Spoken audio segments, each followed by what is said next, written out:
ቅዱስ ለየካቲት በዛቲ ዕለት አይረፍ።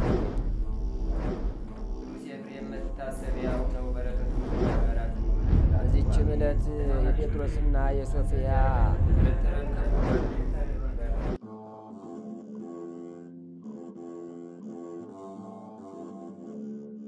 በስመ አብ ወወልድ ወመንፈስ ቅዱስ አሐዱ አምላክ አማስሩ ወሰሙኑ ለጥቅምት በዛቲ ዕለት አይረፈ አብ ቅዱስ አባ ቴዎፍሎስ ሊቀ ጳጳሳት ዘአስገረ እስክንድርያ። አንድ አምላክ በሚሆን በአብ በወልድ በመንፈስ ቅዱስ ስም ጥቅምት 18 በዚች ቀን ለአባቶች ሊቃነ ጳጳሳት 23ኛ የእስክንድርያ ሊቀ ጳጳስ የከበረ አባት ቴዎፍሎስ አረፈ። ይህም አባት ንጉሥ ቴዎዶሲዮስ በነገሰ በ6ኛ ዓመት ተሾመ። በወንጌላዊ ማርቆስም ወንበር 28 ዓመት ኖረ። በዘመኑ ብዙ መጻሕፍትን የተረጎመ ከሳቸው የወንጌላዊ ዮሐንስን ራእይና የሐዋርያ ጳውሎስን መልእክት የተረጎመ ዮሐንስ አፈወርቅ ተነሳ። ዳግመኛም ለደሴተ ቆጵሮስ ኤጲስቆጶስ የሆነ ኤጲፋኒዮስ ነበረ። በዘመኑም 7 ደቂቅ 372 ዓመት ካንቀላፉ በኋላ ተነሱ። ይህም አባት የሐዋርያው ሊቀ ጳጳሳት አባ አትናቴዎስ ደቀ መዝሙር ነው። የቤተ ክርስቲያንን መጻሕፍትና ሥርዓቱን ሁሉ እየተማረ በእርሱ ዘንድ አደገ። ከእርሱ በፊት የነበረ ሊቀ ጳጳሳት አባ ጢሞቴዎስን ባረፈ ጊዜ ይህ አባት በእስክንድርያ ሀገር ላይ ሊቀ ጵጵስና ሾመ። አዋቂና አስተዋይም ስለሆነ ስለ ፍቅር ስለ ርኅራኄ ከንስሐ በፊት ሥጋውንና ደሙን ከመቀበል መጠበቅ ስለሚገባ ስለ ሙታን መነሳትና ለኃጥአን ስለተዘጋጀ ለዘላለማዊ ስቃይ ሌሎችም ጠቃሚ የሆኑ ድርሳናትንና ተግሳጻትን ደረሰ። ቅዱስ ቄርሎስም ለዚህ አባት ቴዎፍሎስ የእህቱ ልጅ ነው። እርሱም በበጎ አስተዳደግ አሳደገው፣ የቤተ ክርስቲያንንም ትምህርት አስተማረው። ከዚያም በኋላ ወደ አባ ሰራቢዮን ላከው። አባ ሰራቢዮንም መንፈሳዊ ተግባርን ሁሉ አስተማረው። በአትናቴዎስም ዘመን አስቀድሞ እንዲሆነ በጎ ዘመን ባገኝ ይህን ኮረብታ ባስጠረኩት ነበር። ለከበሩ ለመጥምቁ ዮሐንስ ለነቢይ ኤልያስም ቤተክርስቲያን በሰራው ነበር ሲል ይህ አባት ቴዎፍሎስ አባ አትናቴዎስን ይሰማው ነበር። በሹመቱ ወራትም ይህን ነገር አስታውሶ የሚያዝንና ክብር ይግባውና ወደ ጌታችን የሚጸልይ ሆነ። በዚያ ወራትም ባሏ ብዙ ገንዘብ ትቶላት የሞታ አንዲት ባለጸጋ ሴት ከሮሚ አገር መጣች። 2 ልጆቿም ከእርሷ ጋር አሉ። ሊቀ ጳጳሳት አባ ቴዎፍሎስንም ሲያዝን አየችውና ክቡር አባት ወይ ምን ያሳዝንሃል አለችው። እርሱም ብዙ ወር በዚህ ኮረብታ ውስጥ እያለ ድሆች ይራባሉና ላት። እርሷም አንተ ስለኔ ጸልይ እኔም አስጠርገዋለሁ አለችው። ይህንንም ብላ ያን ኮረብታ አስጠረገችው። በውስጡም በደንጊያ ሰሌዳ እያንዳንዱ የተከደኑ 3 ሳጥኖች ተገለጡ። በላያቸው ቴዳ ቴዳ ቴዳ የሚል ተጽፎባቸዋል። አባ ቴዎፍሎስም ባየው ጊዜ በመንፈስ ቅዱስ ምስጢራቸውን አውቆ ቴዳ ማለት የጌታ ስም ነው፣ ይህም ለድሆች ይገባል አለ። ሁለተኛውም ቴዳ የንጉሥ ቴዎዶሲዮስ ነው። ሶስተኛውም ቴዳ ቴዎፍሎስ ማለት ነው፣ የኔ ገንዘብ ስለሆነ በዚያም አብያተ ክርስቲያናትን እሰራለሁ አለ። ሊህም ሳጥኖች በመቄዶንያዊ ፊልጶስ ልጅ በንጉሥ እስክንድር ዘመን እንደተቀበሩ የዘመን ቁጥር ተገኘ። እርሱም 700 ዘመናት ነው። ከዚህም በኋላ ያን የወርቅ ሳጥን ለንጉሥ ቴዎዶሲዮስ ላከለት። ስለዚያም የወርቅ መዝገብ አስረድቶ ቦታውን መጥቶ እንዲያይ ያሳሰበው። እርሱም በመርከብ ተጭኖ ወደ እስክንድርያ ሀገር መጥቶ ሁሉንም አየ። የዚያንም ወርቅ እኩሌታ መለሰለት። አባ ቴዎፍሎስም ብዙዎች አብያተ ክርስቲያናትን ሰራ። አስቀድሞም በቅዱስ በመጥምቁ ዮሐንስ በነቢይ ኤልያስ በስማቸው ቤተክርስቲያን ሰራ። አስቀድሞም በቅዱሳን በመጥምቁ ዮሐንስና በነቢይ ኤልያስ በስማቸው ቤተክርስቲያን ሰራ። ስጋቸውንም ከእስራኤል ሀገር አፍልሶ አምጥቶ በውስጧ ኖረ። እርሷም የታወቀች ናት፣ ዴማስ በሚባል ቦታ። ሁለተኛም በእመቤታችን በቅድስት ድንግል ማርያም ስም በሀገሩ ምስራቅ በኩል ሰራ። ከዚህም በኋላ በሊቀ መላእክት ሩፋኤል ስም በደሴት ውስጥ ተሰራ። ሌሎችንም ብዙዎች አብያተ ክርስቲያናት አሳነጸ። ንጉሥም አብያተ ክርስቲያናትን ለመስራት ያለውን የሊቀ ጳጳሳቱን ፍቅር አይቶ በግብጽ ሀገር ያሉትን የጣዖታት ቤቶችን ሁሉንም ሰጠው። እርሱም ተቀብሎ አፈረሳቸውና በቦታቸው አብያተ ክርስቲያናትንና የእንግዶች ቤቶችንም ሰራ። ሁለተኛ ምድራቸውን ሁሉ ሰጠው። ይህም አባት ቴዎፍሎስ የክርስትና ጥምቀትን በሚያጠምቅ ጊዜ ብርሃንን በትረ መስቀል በሚጠመቁ ላይ በመስቀል ምልክት ሲያማትብ ያይ ነበር። ይህም አባት ቴዎፍሎስና ንጉሥ ቴዎዶሲዮስ ልጆች በሆኑበት ጊዜ ሁለቱም በአንዲት ሌሊት አንዲት የሆነች ራእይን እነሱ እንጨቶችን እንደሚለቅሙ አዩ። ከነርሱም አንዱ ንጉሥ እንደሚሆን ሁለተኛውም ሊቀ ጳጳሳት እንደሚሆን ያችን ራእይ ተረጎማት። እንዲሁም ሆነ። ይህም አባት ቴዎፍሎስ ሊቀ ጵጵስና በተሾመባት በመጀመሪያይቱ ዓመት ንጉሥ ቴዎዶሲዮስ ሃይማኖትን እናስተምራለን የሚሉ ሁሉ ሃይማኖታቸውን በመጽሐፍ ጽፈው ወደ እርሱ እንዲያቀርቡ አዘዛቸው። እንዳዘዛቸውም አደረጉ። ከዚህም በኋላ ንጉሡና ሊቀ ጳጳሳቱ ተነስተው እነዚያን ጽሑፎች በመሰዊያው ላይ አድርገው ወደ እግዚአብሔር ጸለዩ። ጌታም ወልድ በመለኮቱ ከአብ ከመንፈስ ቅዱስ ጋር ትክክል ነው ብሎ ከሚታመን በቀር ከውስጣቸው በቀናች ሃይማኖት የጸና እንደሌለ ገለጠላቸው። በዚያንም ጊዜ ሊን የመናፍቃን መጻሕፍትን እንዲያቃጥሏቸው እነዚያንም መናፍቃን ከሚገዛው አገር እንዲያሳድዷቸው ንጉሥ አዘዘ። ዮሐንስ አፈወርቅም መጻሕፍትን ማንበብና መመርመር ያበዛ ነበር። ስለዚህም የአውጋርዮስን መጻሕፍት አወገዘ። ያወግዙ ዘንድም ወደ እስክንድርያ ሊቀ ጳጳሳት ወደዚህ አባት ወደ ቴዎፍሎስ ወደ ቆጵሮስ ኤጲስቆጶስ ወደ ኤጲፋኒዎስ ወደ ኤጲስቆጶሳት ሁሉ በየሀገሩ ላከ። ከዚህም በኋላ መልካም ጉዞውን በፈጸመ ጊዜ እግዚአብሔርንም አገልግሎ በሰላም አረፈ። ለእግዚአብሔር ምስጋና ይሁን፣ እኛንም በዚህ አባት ጸሎት ይማረን፣ በረከቱም ከኛ ጋር ትኑር ለዘላለሙ። ሰላም ለቴዎፍሎስ ድሎ ዘተረክበ በመንበረ ማርቆስ ይንበር ድር አትናቴዎስ ሰከበ በመንፈስ ቅዱስ ሎቱ ከማይምሮ ተውባ ይሬ ይለላ አዱ ጊዜ ያጠምቅ ሕዝበን ዘበትረ ብርሃን ያሐትም ከይኖ ማህተበ። በዚህችም ቀን ክርስቲያኖችን ባሳደደ በመኮንን እስቅልጵያኖስ ዘመን የከበረ መነኮስ ሮማኒዎስ በሰማዕትነት አረፈ። ይህም ቅዱስ የክርስቲያን ወገኖችን መኮንኑ እንዳሳደዳቸው በሰማ ጊዜ ከቀሳውስትና ከዲያቆናት ጋር የክርስቲያን ወገኖችን ሁሉ በአንድነት ሰበሰባቸው። ስለ ክርስቶስ ሃይማኖትም መክሮ አጸናቸው።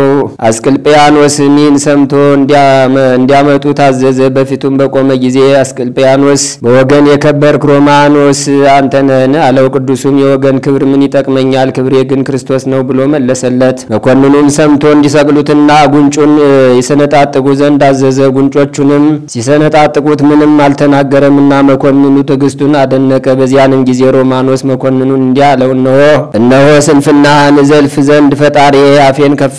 እውነት ነገርን ብታውቅ ለእግዚአብሔር እንሰግድ ዘንድ ይገባ እንደሆነ ወይም ለአማልክት እንዲነግረን ሕፃን ልጅ እንዲያመጡ ዘዝ። መኮንኑም ታናሽ ሕፃንን እንዲያመጡ አዘዘ። መኮንኑም ሕፃኑን ስግደት ለማን እንዲገባ እውነቱን ንገረና ለሕፃኑን ልብ የሌለ ደንቆሮ መኮንን በአንዲት ቃል ዓለሙን ሁሉ ለፈጠረ ለሕያው እግዚአብሔር ስግደትና አምልኮ እንዲገባ አታውቅምና አለው። መኮንኑም ሕፃኑን ይሰቅሉት ዘንድ አዘዘ። የሕፃኑም እናት ልታየው መጣች። ሕፃኑም እናቱን ተጠምቻለሁና ውሃ ጠጭኝ አላት። እናቱም ልጄ ወይ ከዚህ ውሃ የለም፣ ነገር ግን ወደ ሕይወት ውሃ ሂድ አለችው። በዚያንን ጊዜ የሕፃኑን ራስ በሰይፍ እንዲቆርጡ የቅዱስ ሮማኒዎስን ምላሱን ከግንዱ እንዲቆርጡ መኮንኑ አዘዘ። ያን ጊዜ መኮንኑን ይዘልፍ ዘንድ ለአባ ሮማኒዎስ ረቂቅ እንደ አንደበት ተሰጠው። ሲዘልፈውም መኮንኑ ሰምቶ ምላሱ እንዳልተቆረጠ ተጠራጠረ። ወታደሩንም ጠርቶ ምላሱን ያልቆረጥክ ለምንድን ነው አለው። ወታደሩም የምላሱን ቁራጭ አመጣ። ያመጡ ዘንድ እዘዝ አለው። አምጥተውለትም አይቶ መኮንኑም ወደ ወህኒ ቤት አስገብተው በዚያ አንቀው እንዲገድሉ ታዘዘ። እንዲህም ምስክርነቱን ፈጽሞ የምስክርነት አክሊልን በመንግሥተ ሰማያት ተቀበለ። ለእግዚአብሔር ምስጋና ይሁን፣ እኛንም በዚህ መስተጋድል ጸሎት ይማረን፣ በረከቱም ከኛ ጋር ትኑር ለዘላለሙ። ሰላም ለሮማኖስ ሰማዕተ ኢየሱስ ዋሕድ ምቱረ ልሳን በመጥባየት ወህኑቀ ክሳድ በእድ ስማዚያው አጋደኑ ሰወልድ አንተን ተነበበ ወይቤምና አምልኮ በለባይድ ለእግዚአብሔር ይደሉ ወይረት ሰጊድ። በዚችም ቀን የሰማዕት ዮሐንስ የአንድራኒ የአርቴማዎስ የአርስጦስ የሉዲኖስ የአስማኒትና የሰባቱ ልጆቿ መታሰቢያቸው ነው። በረከታቸውም ከኛ ጋር ትኑር ለዘላለሙ። አንድ አምላክ በሚሆን በአብ በወልድ በመንፈስ ቅዱስ ስም ጥቅምት 19 በዚች ቀን በከሃዲው ዲዮቅልጥያኖስ ዘመን ቅዱስ በርቶሎሜዎስና ሚስቱ በሰማዕትነት አረፉ። በዚችም ቀን ስለ ጳውሎስ ሳምሳጢ በአንጾኪያ ሀገር የቤተ ክርስቲያን የአንድነት ስብሰባ ተደረገ። በዚችም ቀን የጸይለም አገር የከበረ አባት ዮሐንስ አረፈ። በዚችም ቀን ዳግመኛ እንደ በግ ለታረዱ ለመጥራ ጻድቃን መታሰቢያቸው ነው። ዛቅረብኩማ ኢሌታ ዘኪርያ ኢላፈም ለተጸምዱ ከዘልፈለላ አነብቶ ከዘነዴት የመጻፈን ተረሰይ ከግዚኦ ጸዲቀ መበለት ኩፈም ለአቡ ቡላን ዘተርፈ ነቢያት ቅዱሳን ሐዋርያት ሰባኪያን ሰማዕታት ጻድቃን ወመላእክት ጓን ደናግላዲዩ መነኮሳት ሄራን ባርኮ ጉባኤ ዛቲ መካን እስከ አረጋዊ ሊቆኖስ ሕፃን ለዘጻፎ በክርታስ ወለዛ ጻፎ ዘይደርስ ወለዛ አንበቦ ለዘተርጎሞ በልሳን አዲስ ወለዘ ሰማ ቃሎ በዝነ መንፈስ በጸሎተሙ ማርያም አራቂተ ኩሉም ባይስቡረ ይማረን ኢየሱስ ክርስቶስ።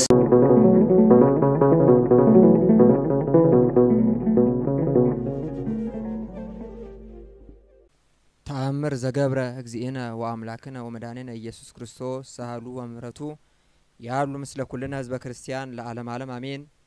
ይቅርታውና ቸርነቱ ለዘላለም በእውነት ለሁላችን ይደርና ጌታችንና አምላካችን መድኃኒታችን ኢየሱስ ክርስቶስ ያደረገው ተአምር ነው። በዚያን ጊዜ የእግዚአብሔር መልአክ ለፊልጶስ ተገልጾ ከኢየሩሳሌም ወደ ጋዛ የሚያወርደውን መንገድ ይዘህ ተጓዝ ብሎ ቀትር በሆነ ጊዜ አዘዘው። ፊልጶስም የጋዛን መንገድ ይዞ ሲጓዝ የኢትዮጵያ ንግስት የምትሆን ህንደኬ በጅሮንድ የነበረ ሊሰግድ ወደ ኢየሩሳሌም ሄዶ ነበርና ከዚያ ሲመለስ በሰረገላው ተቀምጦ መጽሐፈ ኢሳይያስን እያነበበ ሲሄድ አገኘው። መንፈስ ቅዱስም ፊልጶስን ይህንን በሰረገላ ላይ የተቀመጠ ሰው ፈጥነ ተከተለው አለው።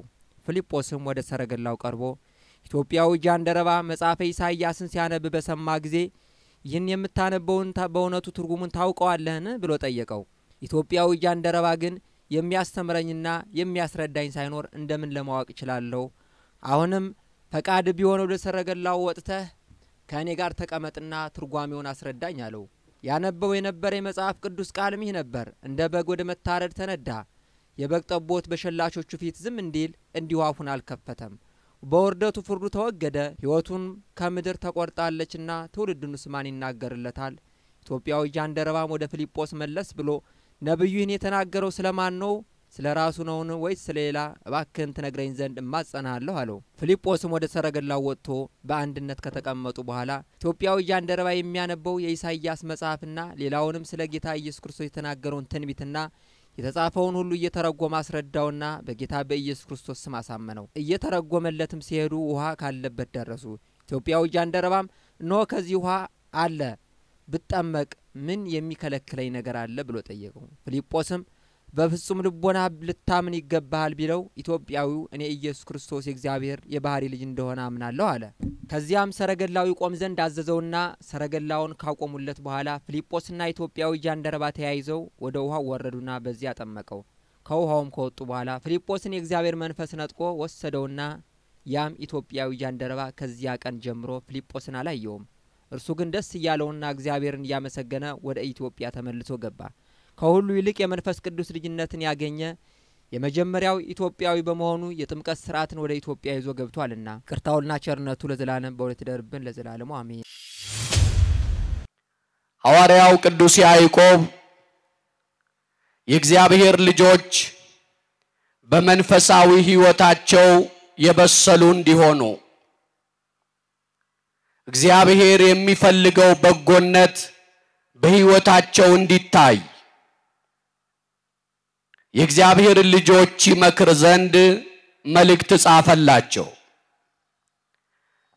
የሐዋርያው የቅዱስ ያዕቆብ መልእክት በመንፈሳዊ ሕይወታችን ማደግ ለምንፈልግ ሰዎች በመንፈሳዊ ጉባኤያት ተገኝተን እግዚአብሔር የሚወደውን መንፈሳዊነት ከማትረፍ የጎደልን ሰዎች ወደ መንፈሳዊ ከፍታ እንድንመጣ እንዲህ ተሰብስቦ ከዘመሩ ካመሰገኑ በኋላ ሲመለሱ ወደ ቀደመ ግብራቸው እንደሚቀላቀሉ ከንቱ ሰዎች እንዳንሆን ይመክረን ዘንድ ጻፈልን። ወገኖቼ ዛሬ ቅድስት ቤተክርስቲያናችን የሚያስፈልጋት መንፈሳዊ ሰው የበሰለ መንፈሳዊ ሰውን ነው። በሆነ ጊዜ በመንፈሳዊ ሞቅታ ወደ ቤተክርስቲያን የሚመጣውን አይደለም። በመንፈሳዊ ሕይወቱ እልፍ ብሎ አንደበቱ ከሳሽ ህሊናው ወቃሽ ካህኑ ምስክር ሆኖ ተናዞ ቅዱስ ሥጋውን ክቡር ደሙን እየተቀበለ በመንፈሳዊ ስነ ምግባር አጊጦ የሚኖር መንፈሳዊ ሰው እንዲኖር ትፈልጋለች። እግዚአብሔር እንዲህ አይነት መንፈሳውያን ያድርገን። በእንዲህ አይነት መንፈሳዊ ሕይወት ውስጥ እንድናልፍ ከሰጠው ምክረ ቃል መካከል አንዱን ኃይለ ቃል ለዛሬ መነሻ አድርገን እንመካከራለን። ወደ መልእክቱ ጥልቅ ከመግባታችን በፊት በቀዳሚነት ማወቅ ያለብንን የመግቢያ ሐሳብ ልገልጥ እወዳለሁ። የያዕቆብን መልእክት ስናጠና ልናውቃቸው ከሚገቡ ወሳኝ ነጥቦች መካከል አንዱ ሐዋርያው ያዕቆብ ማን ነው የሚለውን ነው። ማንነት መነሻ ነው። ማንነቱን ራሱ ሲያስተዋውቅ በመልእክቱ ምዕራፍ 1 ቁጥር 1 ላይ ቅዱስ ያዕቆብ ራሱን የእግዚአብሔርና የጌታ የኢየሱስ ክርስቶስ ባሪያ ይላል። የሚገርም ነው። የመጀመሪያውን ሲኖዶስ የመራ ነው። በመልእክቱ 50 ትእዛዛትን የጻፈ ነው። ቅዱስ ጳውሎስ በገላትያ መልእክቱ ምዕራፍ 2 ቁጥር 9 ላይ አእማድ ብሎ ከጠራቸው የቤተ ክርስቲያን መሪዎች መካከል ተቀዳሚው ነው። በዚህ ሁሉ ክብር ያጌጠ ሐዋርያው ቅዱስ ያዕቆብ፣ በዚህ ሁሉ የአባትነት ጸጋ ውስጥ ያለ ሐዋርያው ቅዱስ ያዕቆብ ራሱን ሲያስተዋውቅ የእግዚአብሔርና የጌታ የኢየሱስ ክርስቶስ ባሪያ አለ። ወገኖቼ አባቶቻችን ትህትና ጌጣቸው ነበረ። የአባቶቻችን መገለጫ የሚገባቸውን ካደረጉ በኋላ እንኳን የማንጠቅም ባሪያዎች ነን የሚሉ ትሁታን አባቶች ናቸው። ለአባቶቻችን ክብር ይሁን ወገኖቼ። አባቶቻችን ትሁታን ናቸው። ለዚህ አብነቱ የቅዱስ ያዕቆብ ንግግር ነው። የጌታ የኢየሱስ ክርስቶስ ባሪያ ብሎ ራሱን ያስተዋውቃል። ራሱን በዚህ መልክ ካስተዋወቀ በኋላ መልእክቱን ለማን እንደጻፈ ሲናገር አሁንም በያዕቆብ መልእክት ምዕራፍ 1 ቁጥር 1 ላይ ለተበተኑ ለ12 ወገኖች ሰላም ለእናንተ ይሁን ይላቸዋል። ምን ላሉ? ለተበተኑ። እርሱ ለጊዜው የጻፈላቸው በስደት ላሉ፣ የተበተኑ ማለት ተሰራጭተው ላሉ ጻፈላቸው። በሰው ሀገር ሲኖሩ የነርሱ ያልሆነ ልምምድ ወደ ህይወታቸው እንዳይመጣ፣ ከሌላ ሰው የኮረጁትን ማንነት የራሳቸው እንዳያደርጉ፣ ትክክለኛ ማንነታቸውን ያውቁ ዘንድ ለተበተኑ ጻፈላቸው። ወገኖቼ በመንፈሳዊ ህይወታችን የምንከስረው የኛ ያልሆነውን ለመኮረጅ ደጅ የጠናን ዕለት ነው። ቅድስት ኦርቶዶክሳዊት ተዋሕዶ ቤተክርስቲያናችን ጎደለ ብላ ለመሙላት ከሌላ የምትበደረው፣ አነሰ ብላ ለመጨመር ከሌላ የምታመጣው፣ ረዘመ ብላ የምታሳጥረው ታሪክ የላትም። አሁንም ክብር ለአባቶቻችን ይሁንና እቺን ቤተክርስቲያን ሰፍረው ለክተው ቆጥረው ለኛ አስረክበውናል። ልብ በሉ። የሌላው ልምምድ የነሱ ህይወት እንዳይመስላቸው፣ የባይዳንን አኗኗር ወደ መንፈሳዊ ህይወታቸው እንዳያመጡ ተበትነው ላሉ ጻፈላቸው። ይሄን ብቻ አይደለም፣ መልእክቱን የጻፈበትም ዓላማ ነበረው። ይሄን መልእክት የጻፈላቸው የሚጻፍላቸው ወገኖች በከባድ ፈተናዎች ውስጥ እያለፉ ነበረ። ህይወት ያለ ፈተና ጌጠኛ አትሆንም። በከባድ ፈተና ውስጥ ያለፉ ነበሩ።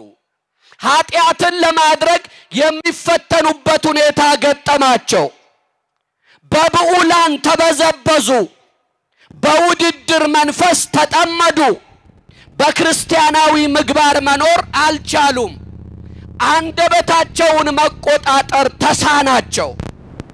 ይሄ ሁሉ መንፈሳዊነትን የሚያጎድል ነገር ወደ እነርሱ ሲመጣ በመንፈሳዊ ህይወት እንዲበስሉ ጻፈላቸው። ወገኖቼ ልብ በሉ። አሁን ብዙዎቻችሁ ስትዘምሩ ቤተክርስቲያን አቅዳ አምጣ ወጣቶችን አደራይታ ይልቁንም ህዝብ እንዲማር ለተቀን ተግተው ለተዘጋጀላችሁ ለናንተ ለዓለም እንኳን የሚያስቀና እንደሆነ ከሁላችን ህሊና የተሰወረ አይደለም። ይሄ ደስ ያሰኛል። ግን ተሰብስበን መበተን እንዳይሆን ቆም ብለን ራሳችንን እንድናይ ነው የያዕቆብን መልእክት ያነሳነው። በመንፈሳዊ ህይወታችን እንድንበስል መንፈሳዊ ብስለት እጅግ አስፈላጊ ነው። ሁሌ ህፃንነት በመንፈሳዊ ህይወት አደጋ አለው። አሁን የተወለደ ልጅ 1 አመት 2 አመት እያለ እድሜው እየጨመረ ከፍ እያለ ካልሄደ በየእድሜ ዘመኑ የአካል ለውጥ ባታዩበት ምን ያህል እንደሚያስደነግጥ አስቡ። በመንፈሳዊ ህይወትም ከርሞ ጥጃ አድሮ ቃሪያ መሆን በእግዚአብሔር ዘንድ ያስወቅሳል። ለዚህ ነው በመንፈሳዊ ብስለት ከፍ እንድንል የሐዋርያውን ትምህርት ያነሳ ነው። ሐዋርያው በመንፈሳዊ ሕይወታቸው እንዲበስሉ በችግር ውስጥ ለመታገስ ያልቻሉትን እውነት ቢናገሩም በተናገሩት እውነት ያልኖሩትን አንደበታቸውን መግታት ያልቻሉትን ጠብና ቅናት መገለጫቸው የሆኑትን ቁሳዊ ነገሮችን ማግበስበስ የለመዱትን ይመክራቸው ዘንድ ይሄንን መልእክት ጻፈላቸው። ከመልእክቱ አንዱ ምን ይላል? በመግቢያችን እንዳነሳ ነው ኦ አሃው ኩኑ በኩሉ ፍስሐ በመንሱት ይመጻክሙ መከራ ዘዘዚአሁ። ወንድሞቼ ሆይ ልዩ ልዩ ፈተና ሲደርስባችሁ እንደ ሙሉ ደስታ ቁጠሩት ይላል። ያለ መከራ ሕይወት የለም። መከራችን ግለሰባዊ፣ ቤተሰባዊ፣ ማህበረሰባዊ፣ አገራዊ ሊሆን ይችላል። በግለሰብ ደረጃ ሕይወት አስጨናቂ መከራ ውስጥ እንዳለች ዘመናችን የሚሰጠን ገጽታ ማስረጃ ነው። ማን ነው በመከራ ውስጥ አላለፍኩም የሚል? ማን ነው ሕይወቴ ከመከራ ነፃ ነው የሚል? ማን ነው በኔ ሕይወት ውስጥ ምንም አይነት ተግዳሮት የለም ተደላድዬ ነው ምኖረው ብሎ መናገር የሚችል? ወገኖቼ እግዚአብሔር መከራችንን ያቀልልልን። በግለሰብ ሕይወት መከራ አለ፣ በቤተሰብ ሕይወት መከራ አለ፣ በማህበረሰባዊ ሕይወት መከራ አለ፣ በአገራዊ ሕይወት መከራ አለ። የኢትዮጵያ መከራማ እግዚአብሔር በቃ ይበላት ብለን እስክንማጸን ድረስ ብዙ መከራዎችን አስተናግደናል። ብዙ ነው መከራው። ከቋንቋ በላይ ነው መከራው። ከመግለጥ በላይ ነው መከራው። ግለሰባዊ መከራን እጃችንን በአፋችን ላይ ጭነን ተደንቀን ሳንጨርስ ቤተሰባዊ መከራ ይጨመራል። ለቀባሪው አረዱት ቢሆንም በአገራችን ያለው መከራ እኛ ቤት እስካላንኳኳ ድረስ አይመለከተኝም የማንለው ታላቅ ሰቆቃ በመድሪቱ ላይ እንዳለ ዕለት ዕለት የምንሰማው ዜና ማስረጃችን ነው። መከራችን መቼ ነው የሚያበቃው? የሕይወትን መከራ እንዴት ነው መሻገር የምንችለው? በቤተሰብ፣ በማህበረሰብ፣ በሀገር ደረጃ የመጣብንን መከራ እንዴት ነው ልናልፈው የምንችለው? ለዚህ ጉዳይ ሐዋርያው የሰጠውን 4 መከራን የምናመልጥበትን መንገድ በጣም ባጭሩ ወደ እናንተ አደርሳለሁ። ዛሬ መከራ የገጠመው ሰው እንዴት ነው ከዚህ መከራ ማምለጥ የምችለው ብሎ ያሰላስላል። አዎ መከራችንን በእኛ ጥበብ ማምለጥ አንችልም። አዎ የገጠመንን ሰቆቃ በእኛ ጮሌነት ልናልፈው አልቻልንም። መከራን መሻገር የምንችልበትን መንገድ ለማሳየት በዚህ ምንባቡ በተነሳንበት ኃይለ ቃል 4 መላዎችን ነግሮናል። እርግጥ ነው መከራ የሚቋጨው በአሸናፊው በእግዚአብሔር ክንድ ብቻ ነው። ወገኖቼ እግዚአብሔር ይችላል። መልሱልኝ፣ ማን ይችላል? ያመናችሁ መልሱ እስቲ። እግዚአብሔር ይችላል በሉ። እግዚአብሔር ይችላል፣ የማይችለው የለም። እርግጥ ነው መከራችን የሚቋጨው በእግዚአብሔር ብቻ ነው። ባለ ቅዳሴው እግዚአብሔር የሚችል አምላክ አሸናፊ ንጉስ ድል አድራጊ ጌታ መሆኑን ሊነግረን ዘበላይሉ አንጎድጎደ ወዘበታይቱ አራደ ወደመና ተኬደ። በላይ ላሉት ድምጽን አሰማ፣ በታች በሲኦል ያሉትን አንቀጠቀጠ፣ በደመና ላይ ሄደ። ዘእንበለ እሳት አንደደ ወዘእንበለ ማይ አብረደ። ያለ እሳት አነደደ፣ ያለ ውሃ አበረደ። አምላካችን ይችላል። ያለ እሳት ያነዳል፣ ያለ ውሃ ያበርዳል። አዎ መከራችን የሚቋጨው በአሸናፊው በእግዚአብሔር ነው። ከኛ የሚጠበቅ ግን 4 መላ አለ። አንደኛው በመግቢያችን ላይ ያነሳ ነው ቁጥር የሚል ትእዛዝ ነው። ደግሞ አለው ንባቡን ወንድሞቼ ሆይ ልዩ ልዩ መከራ ሲደርስባችሁ እንደ ሙሉ ደስታ ቁጠሩት ይላል። ምን በሉት? ቁጠሩት። ምንድነው መቁጠር? ዝንባሌን መቀየር ወይም በሌላ አነጋገር መቁጠር ስንል መመዘን ማለት እንደሆነ ልብ በሉ። አመለካከት ውጤትን፣ ዝንባሌ ተግባርን ይወስናል። እግዚአብሔር ፈተና እንደሚመጣ ሳይሆን መጠበቅ እንዳለብን ነግሮናል። ቢደርስባችሁ አይልም። እንዲያውም በዮሐንስ ወንጌል ምዕራፍ 16 ቁጥር 33 ላይ በዓለም ሳላችሁ መከራ አለባችሁ ይላል። አለባችሁ አለ እንጂ ይመጣባችኋል አላለም። ልብ በሉ፣ ፈተና የማይቀር ነው። በሌላ ንባብ ሐዋርያው ቅዱስ ጳውሎስ በሐዋርያት ሥራ ምዕራፍ 14 ቁጥር 22 ላይ ወደ እግዚአብሔር መንግሥት በብዙ መከራ እንገባ ዘንድ ይገባናል ይላል። ክርስቲያን ሆኖ ያለ መከራ መኖር አይቻልም። አንድ ጸሐፊ ሙቀቱን ከፈራህ ወጥ ቤት አትግባ ብሏል። ማዕድ ቤት ገብቶ እፎይ ሞቀኝ የሚል ሰው ቢኖር ጥፋተኛው ማዕድ ቤቱ ነው፣ ግለሰቡ ነው። አያችሁ፣ ክርስቲያን ሆኖም ለምን መከራ አስተናገድኩ ብሎ ማዘን መበሳጨት ከቶ አልተፈቀደም። መከራ እንደሚመጣ በግልጥ ተነግሮናል።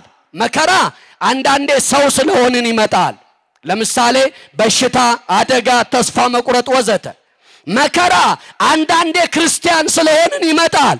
ሰይጣን ይዋጋናል፣ ዓለም ትቃወመናለች። ለዚህ ነው ቅዱስ ጴጥሮስ በአንደኛ ጴጥሮስ ምዕራፍ 4 ቁጥር 2 ላይ ወዳጆቼ ሆይ በእናንተ መካከል እንደ እሳት ሊፈትናችሁ ስለሚሆነው መከራ ድንቅ ነገር እንደመጣባችሁ አትደነቁ ይላል።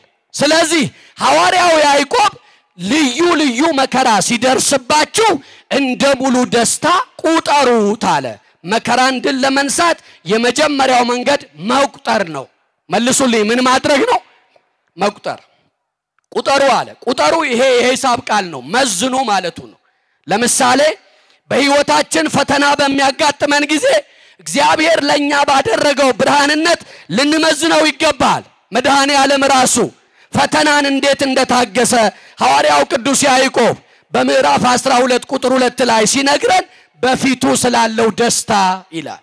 መከራ የገጠመው ሰው አሻግሮ አንድ ነገር ማስተዋል መቻል አለበት። ይሄው ምንድነው? በህይወታችን ፈተና ሲያጋጥመን ለኛ እግዚአብሔር ካደረገው ጋር ሲነጻጸር ይሄ ኢምንት ነው ብላችሁ ቁጠሩ ማለቱ ነው።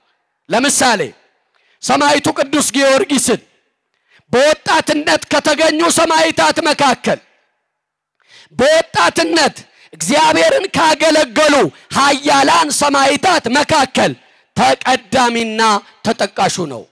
ቅዱስ ጊዮርጊስ እግሮቹ ላይ የሚዋጉ ችንካሮች አስረው ሲፈትኑት ሲያሰቃዩት በልቡ ቀራንዮ ወጣ።